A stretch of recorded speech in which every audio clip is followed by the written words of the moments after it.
Welcome to the Unbecoming Hub podcast. Reflections about being human without treating yourself as something to fix. I'm your host, Lacey Kelly.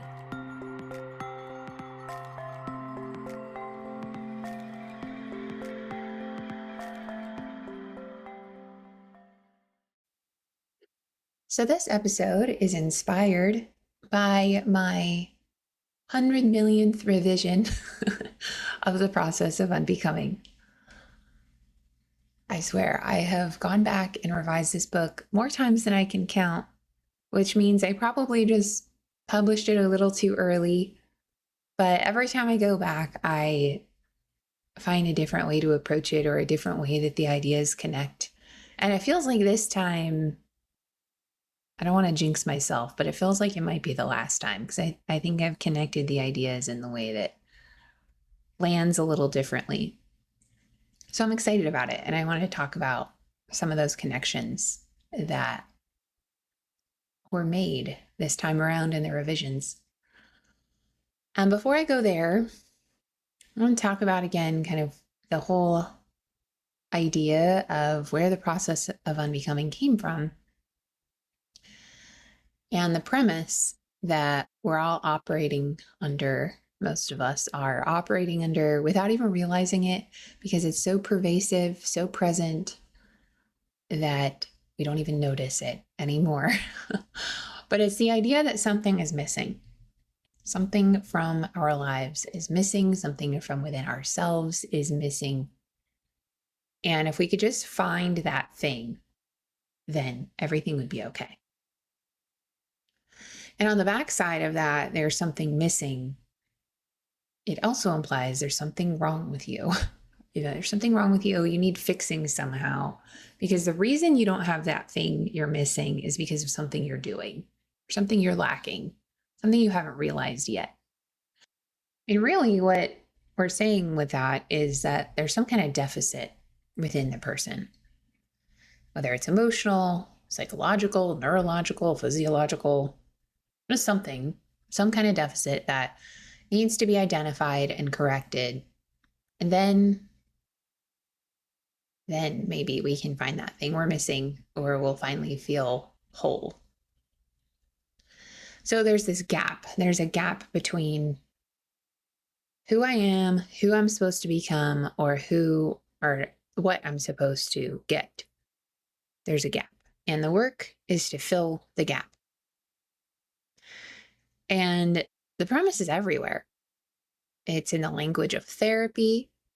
We hear it through healing. You have to heal yourself first, and then you can find connection.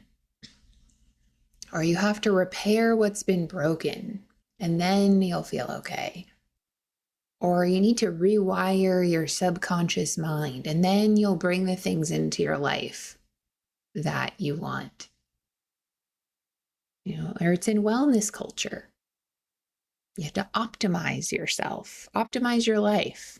Now, don't get me wrong, I'm a sucker for a good biohacking. I love it. I like to fancy myself a biohacking bro, love me a good sauna.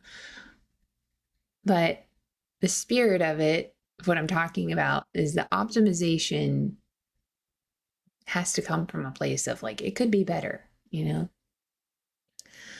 Or regulate. That's another one we hear a lot. To regulate your nervous system, regulate yourself, regulate your energy output. And then maybe you'll feel okay. Or restore. We need perpetual restoration. Does anyone else feel like that? Like we can't get enough restoration? Maybe because we're all trying so hard to become something. We need so much restoration. We hear it in self-help culture. We have to become the best version of ourselves, be your best self. If we're not growing, it feels like we're failing at life. We have to unlock our potential. It's like, it's everywhere. It's so pervasive. We don't even notice sometimes that we're operating from it. We just feel this low-grade pressure, just this pressure constantly. So that's something that the process of unbecoming hopes to address, hopefully. Um, so that you can stop feeling like you're behind or that you have to have it all figured out.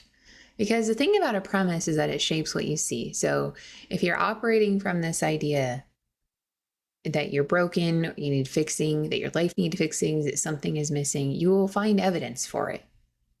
You will always find evidence for it. And the process of unbecoming is not, it's not like a feel-good alternative. It's not like a 5-step plan. It's not anything about that. But we start with a different premise for sure. And this is what I feel like has kind of crystallized for me over this last revision. When I say nothing essential is missing, it's that we are born as human beings with all of the capacities that we need to navigate life. We have everything that we need to navigate it within us. And the problem with all of these different frameworks and the premise that our culture operates from is that it takes those inherent qualities that we have and it makes us feel like there's something wrong with them. We have to fix them. And so I want to go through, the 3 primary ones that are most obvious. There's more, but we're just going to talk about the 3 that I see, I'd say, the most obscured out there in self-help culture. And so the first one is vulnerability. And vulnerability is an interesting one because it's kind of become repackaged as a skill, like something you practice or lean into, or you have to develop some kind of courage to access it within yourself. And that's not necessarily wrong, but again, it starts from the assumption that vulnerability is something you work toward. It's something you pick up. It's something you have to engage with. But it's actually just a structural feature of being a human being. So to be vulnerable, just to define it simply, is to be capable of being affected. I mean, it's just being affected, whether that's emotionally or physically. There's a sense of exposure to being a human, that we have the capacity to be affected. We all have it. We don't have to learn it. You can't opt out of it. There's no question of whether you are vulnerable. You are absolutely vulnerable. It's what you do with that vulnerability or what conditions you learn to protect it under. But you are a vulnerable person by nature of being a human being. And when you think about what vulnerability makes possible, it's very encouraging to want to be with it and access that human capacity. You can't love someone without being vulnerable to losing them. You can't be moved by art or music or a conversation without being open to being affected by it. You can't grieve without having cared. It's like every single meaningful human experience runs through vulnerability, not around it. So vulnerability is like the core of being a human. It's what makes life feel rich. But there's no getting out of it. Like the idea of being invulnerable isn't even a concept if you think about it. Typically, we would think of being invulnerable means having walls, being, unwilling to be affected or not affected. But just by nature of having all of those walls means you're so affected. that your entire system has organized around attempting to keep everything out, which just means that you're actually really affected. I mean, you're so vulnerable. You see what I'm saying? Like, there's no way around vulnerability. It's just, how is it showing up for you? So when we treat vulnerability as a deficit to overcome or a skill to develop or anything like that, we're kind of pathologizing the mechanism through which life is actually worth living. I mean, it's what makes life worth living. And we're treating that openness and that exposure and being human as kind of a wound. So when clients come in to therapy and they say they're being too sensitive or too emotional or too affected by things, they're usually describing a capacity that's been shamed or overwhelmed. But the sensitivity itself, the vulnerability itself, is not a problem. And it's not something to practice or fix. So we have to kind of look at what were the conditions that shaped the vulnerability, or what organized around the vulnerability in an attempt to protect it. But even again, in that protection is vulnerability,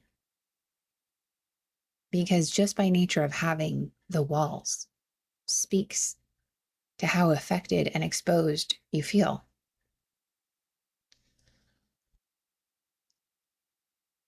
So that kind of leads into the next quality of being human, which is adaptation. And adaptation is the internal process, and the external expression of it is protection. So we're going to kind of, these two are woven together in a way. So there's two qualities here, actually: adaptation and protection. So human beings are born with the capacity for adaptation. It's what we do. We adapt to our conditions and we are good at it.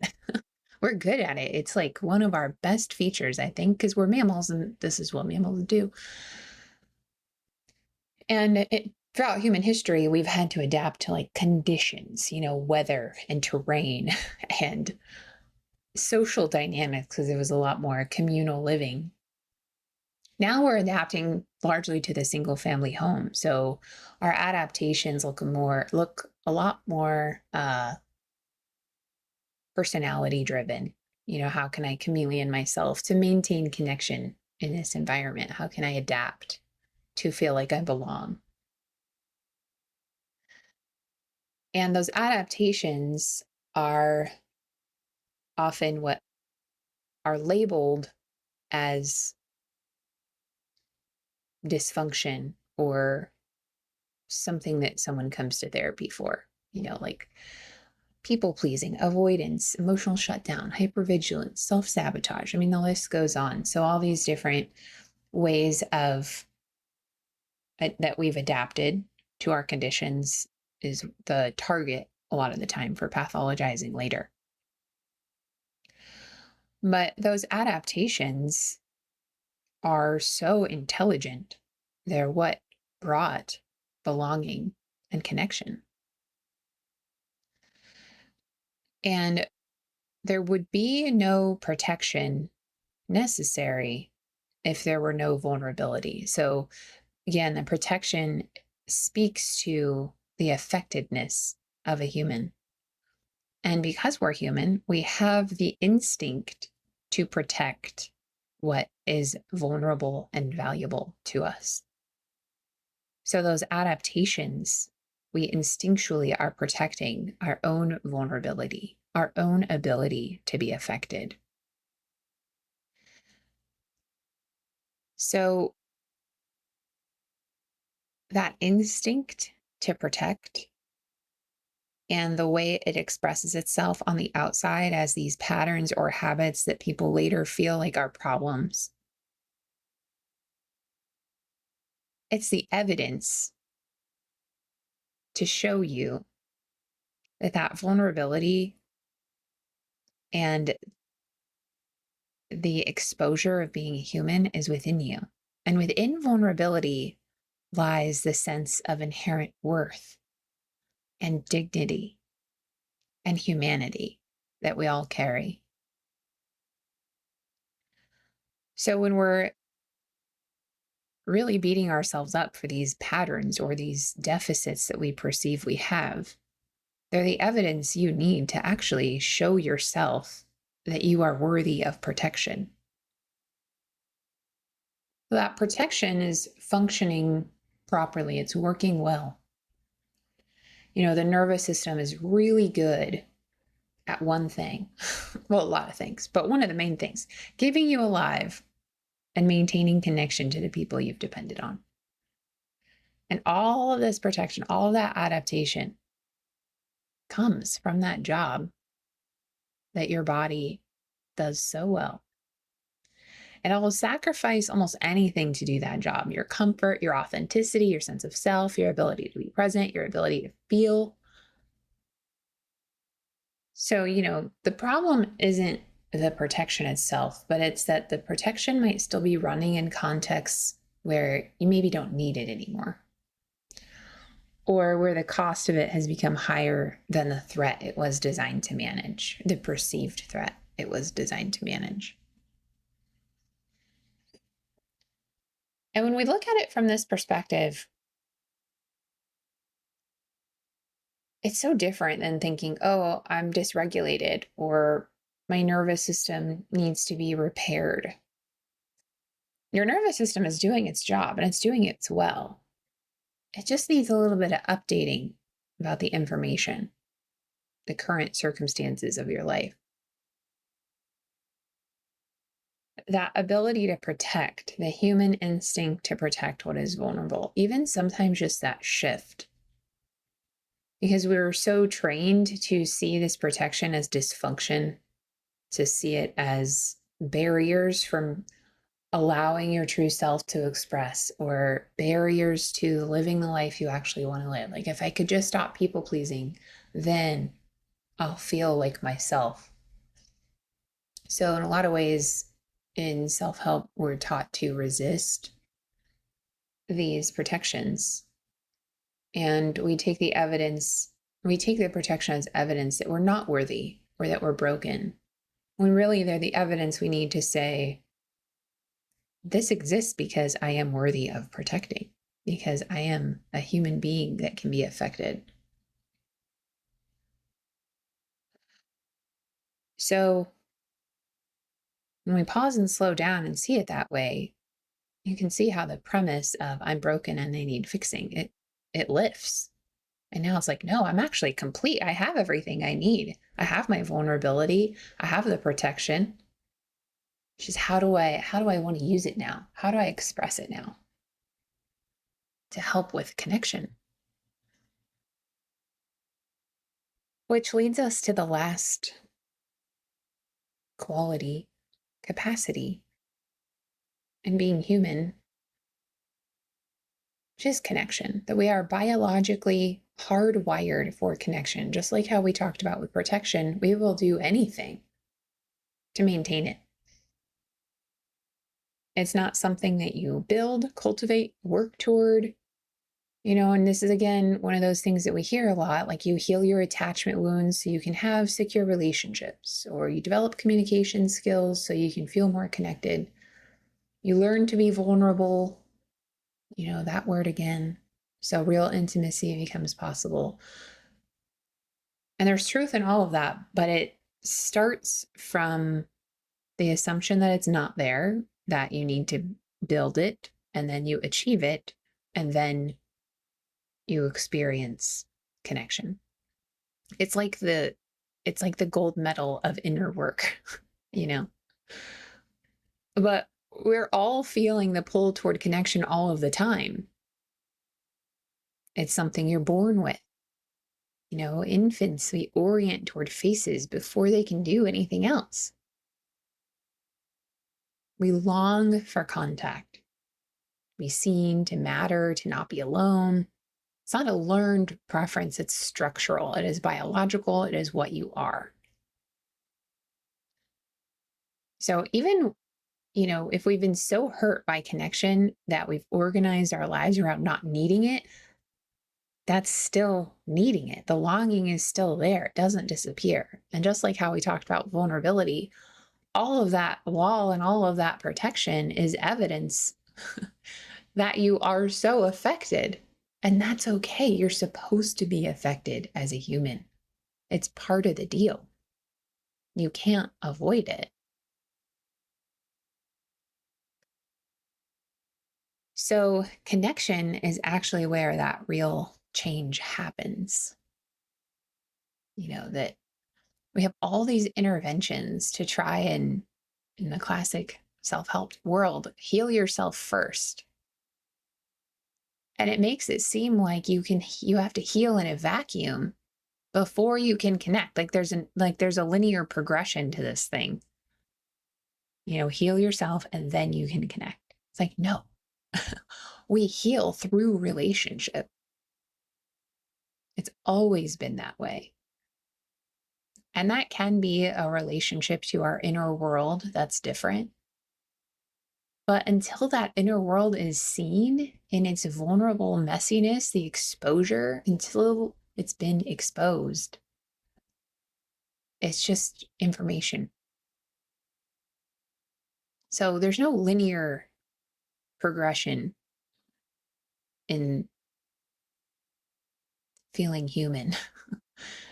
It's all happening together. So the change happens through the relationship, through the connection. You don't have to bring your most therapized self to your relationships to be acceptable. You just bring whatever is present and stay in contact with it. This is what we talked about in the last episode about capacity being inherent, the capacity to stay with your experience as it's unfolding. And that is where true connection lies.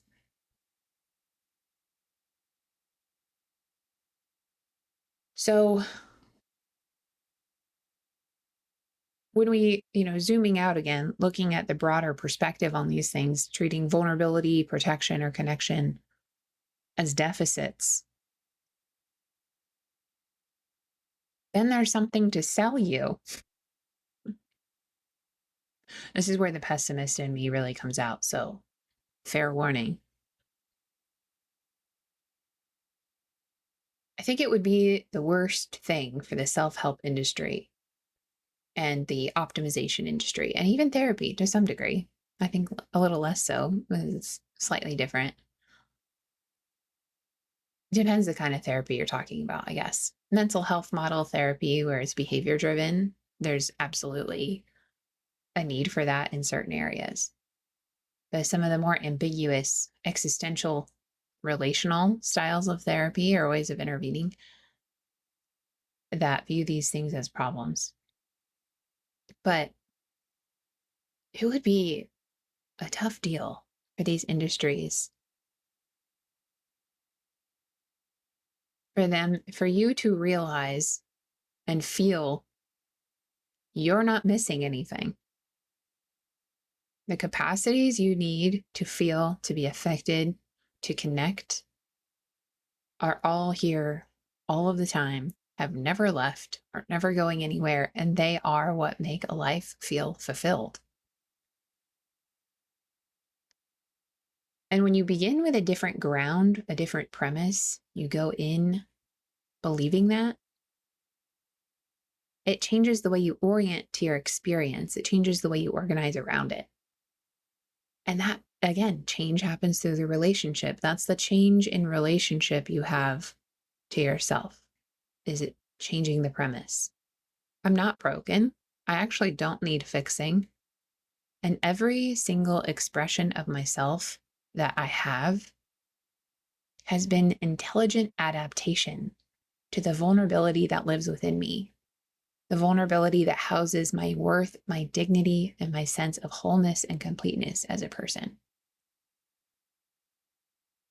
If you went into self work believing that, I mean, what a difference that would make. You might even experiment just with saying that to yourself. What does that feel like to think?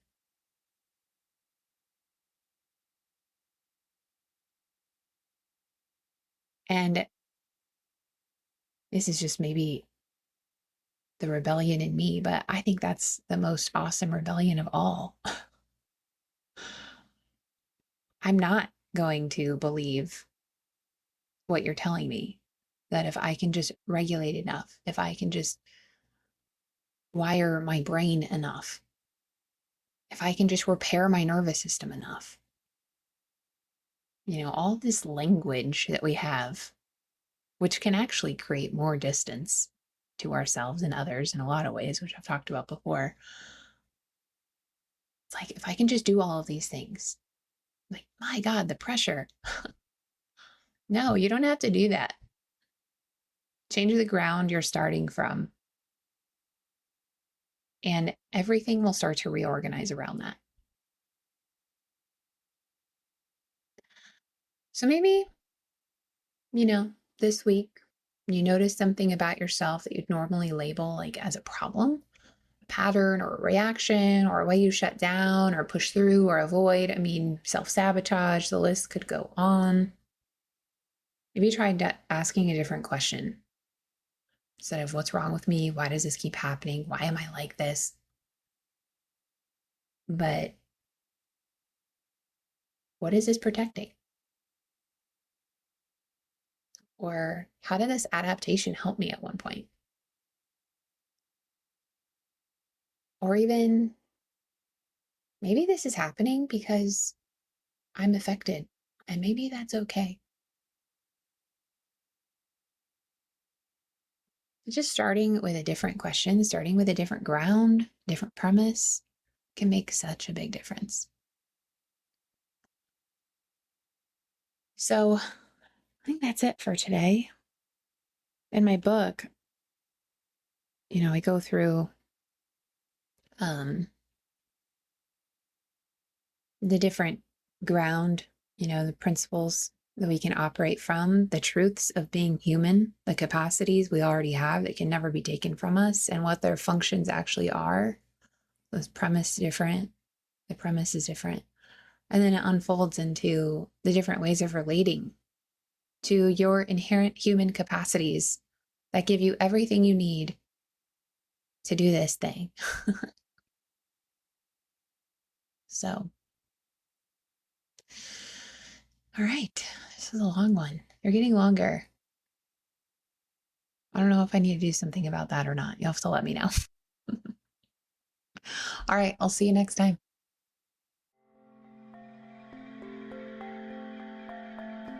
You can find more of this work at theunbecominghub.com.